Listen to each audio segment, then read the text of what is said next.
Well, good morning, everyone. Take your Bibles and get them ready in 1 Corinthians chapter number 3, verses 18 through 23. And we're going to have a recap from yesterday at the Journey Baptist Church. Wow, what an incredible day. Lives were changed. We were encouraged. And then we spent the afternoon together as a church family. What a tremendous blessing. I hope that your Sunday was as good as ours. If you want the full context of this message, I want to encourage you. Go on to YouTube, Facebook, find out where the Journey has its messages posted, and watch it and listen.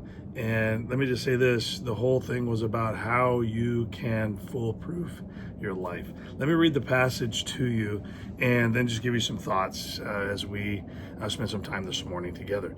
In verse number 18 of chapter number 3, 1 Corinthians, it says, "Let no man deceive himself. If any man among you seemeth to be wise in this world, let him become a fool, that he may be wise. For the wisdom of this world is foolishness with God. For it is written, He taketh the wise in their own craftiness." And then he goes on in verse number 20, he says, "And again, the Lord knoweth the thoughts of the wise, that they are vain." And he's not talking about those that are wise in him. He's talking about the worldly wise, the people that think they are oh so smart. They think they've got it all figured out. And the truth is there's an incredible danger in thinking that you are smarter than God, that somehow you've outsmarted him. You don't have any use for him. In fact, anybody who does just needs a crutch of some kind. The Bible tells us that God is real. And those who put their trust and faith in him have experienced the realness that we're talking about. In fact, what's crazy is that the Bible has been talking about foolishness for years. In fact, some of the very foolishness that we experience today in our society, God talked about those a long time ago. So what I thought I would do is I would give you 3 areas of foolishness that are specifically listed in the Bible, and then just tell you the antidote for all 3 of them.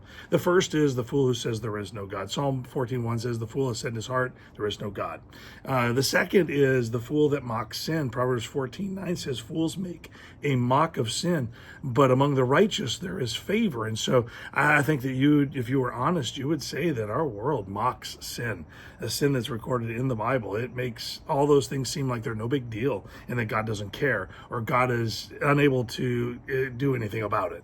But the last one is the most important one, the fool who's unprepared to meet God.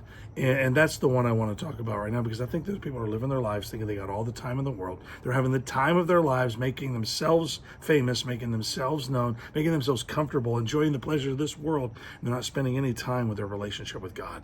And God says that that's the most dangerous fool of them all.